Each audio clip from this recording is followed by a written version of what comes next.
President Obama is in Beijing for the first time since 2009. He's pushing a U.S.-supported trade agreement at an economic summit, and he'll meet with China's president on Wednesday. It's also scheduled at Myanmar and Australia. The week-long trip comes as Democrats struggle to make sense of last week's midterm losses. I also want to ask you about what happened on Tuesday. We got the buck stops right here at my desk, and so whenever, as the head of the party, it doesn't do well, I've got to take responsibility for it.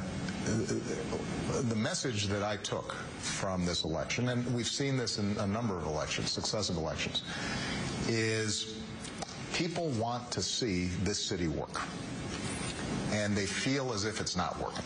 And they know one person in Washington, and that's the President of the United States. So I've got to make this city work better for them. What do you think? Well, I thought he was pretty good. I mean, he was very, very honest about what happened. Yeah, what do you think, Mike? He looked disgusted the day after. You know, he's carrying such baggage. I mean, obviously, they got their lunch handed to him on Tuesday, but he's on the eve, when he does that interview, he's on the eve of going to China. He's going to China. The Chinese know what's going on. They're going to give him nothing because they perceive him to be as weak as the voters perceived him to be here in the United States on Tuesday. Yeah. This is a tough time. What do you think, Willie?